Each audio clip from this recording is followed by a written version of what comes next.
Hello, UCAR. Peter Christensen here, coming to you from the CEO's desk.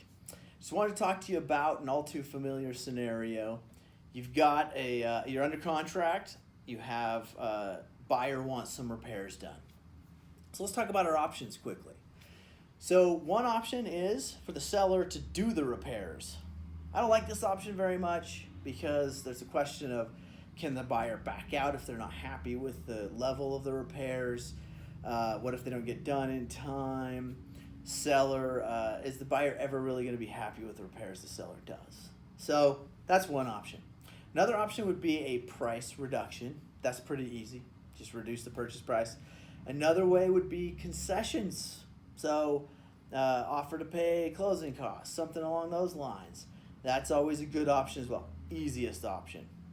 Another would be to escrow the amount. So now we're getting into the territory where buyer says, I need the cash. So a reduction in price is great, but it doesn't put cash in my pocket.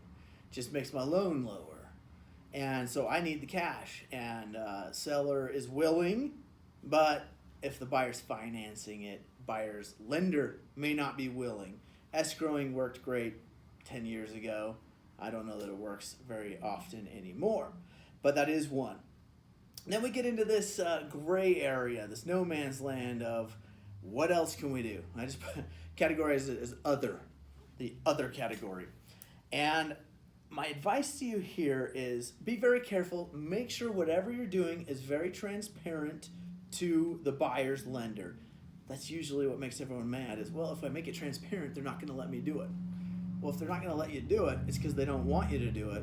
And hiding it from them becomes loan fraud. So, or could be loan fraud. So be careful to not get too tricky and trying to get cash into the buyer's pocket in one of these scenarios. Make sure you run it by the buyer's lender. Make sure it's all transparent. There's no under the table deals, no side deals going on. That's how you keep yourself safe, your license safe as an agent. And hopefully you can get the problem resolved. Sometimes the answer is just no. If it's a crazy scheme and the lender says no, then you got to figure out another way. Maybe the buyer just has to accept a concession or a reduction in price instead. It's quick, dirty. Hopefully that's helpful. If you have some great resolutions and you're not going to indict yourself, leave a comment. We'd love to see them. As always, this is not legal advice. This is legal information. If you need legal advice, seek the advice of your attorney. Thank you very much. Have a great day.